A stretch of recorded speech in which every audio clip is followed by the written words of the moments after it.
Isang mapagpalang araw sa atin lahat mga idol. Ito yung iniwan ni Bagyo Nando. Ayan, okay naman yung mga palay mga idol. Pero itong mga gulay, ayan, sinira lahat yung mga medyo matataas. Kasi medyo mataas yung hangin mga idol. Pero ayan, titignan natin. Ito, mga kahoy, tinumba-tumba, saka pinutol-putol. Yan. Papasyalan natin dun sa ating alagaan. Ito, walang iniwan dito sa saging. Tutuloy ko mamaya yung paglilinis natin. Yan. Papasyalan ko muna tong mga tanim natin at mga alaga. Yan. Punta tayo sa ating alagaan mga idol. Yan. Andito na tayo sa ating alagaan mga idol. Wow, sobra. Kasi sobrang lakas nung mga 10 to 12 kagabi mga idol yung ulan at hangin. Ayan, tinumba na rin to. Ayan. Nasa labas na tong mga alaga natin mga idol. Okay naman yung palay. Dito lang sa ating alagaan okay. Nakalaya na sila. Nakababa kasi yung net mga idol Ayan. Nakababa tong kanilang alagaan. Kasi talagang hinampas-hampas ng kawayan. Ang baba na tong kawayan natin. Hindi na tayo makadaan sa ilalim.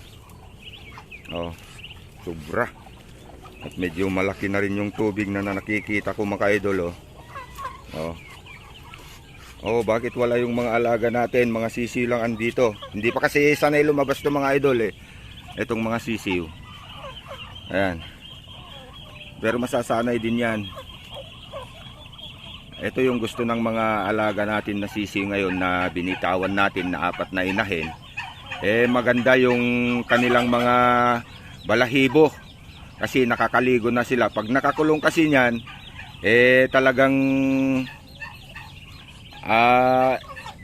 kasama yung dumi nila na itapal-tapal sa kanilang katawan. Kasi yun nga, sa dami nila, hindi maiiwasan yon. Pero pag andito sila sa labas, presko yung iinumin nila at liguan nila. Yan, medyo malaki na kasi itong tubig dito na naman.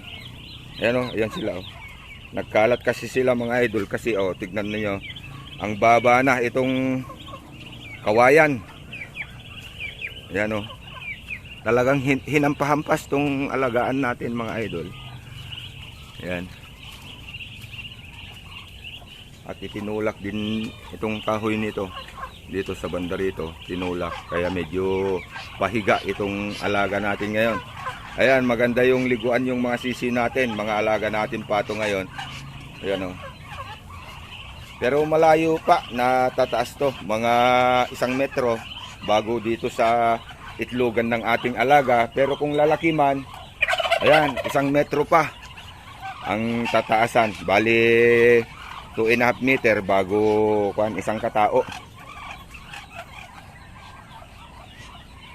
Yan. Titignan din natin yung mga tanim natin na gulay mga idol. Yan. Sana makaligtas tong mga tanim natin na gulay. Yan, dahil linagyan ko ng tawag nito flood control. Para dadaloy kagad yung tubig na bababa. Delikado tong mga pato ko. Pupunta sila sa sa palayan. Sisirain yan. Iba. Ayan, daan muna tayo dito mga idol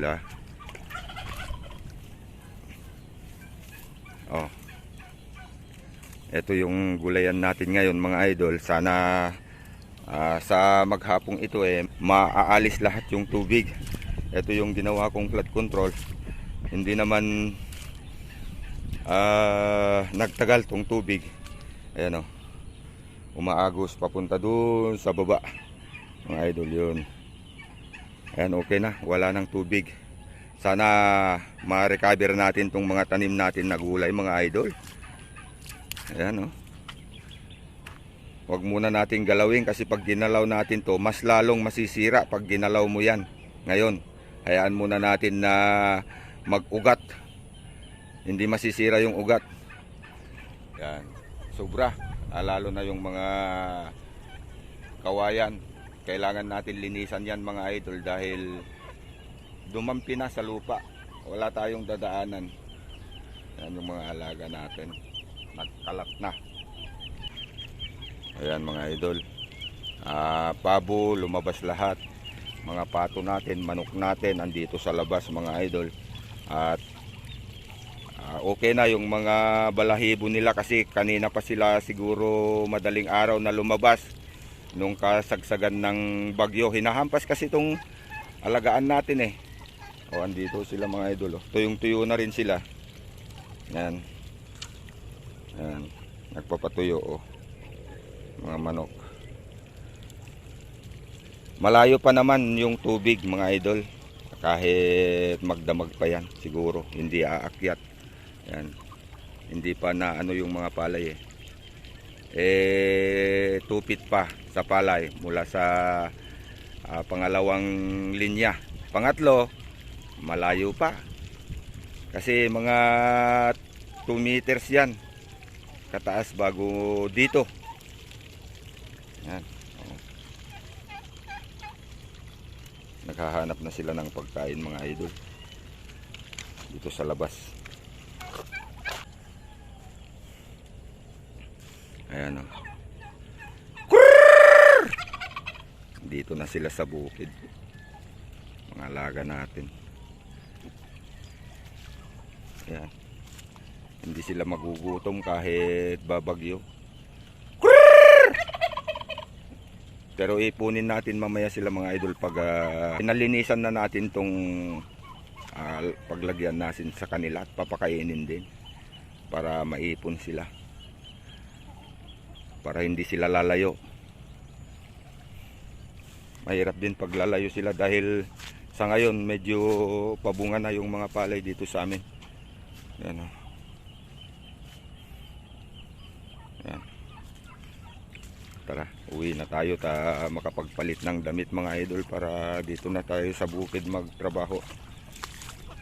Masasanay rin yung mga sisiw, hindi lumabas Ito yung flood control natin mga idol para makarecover tong tanim natin na gulay. Yan. Ito yung ginawa natin. Yan. Andun sila sa labas. Kakainin nila yung palay. Hey! Mahirap pag masanay sila dyan. Tataas ko muna mamaya. Ayan.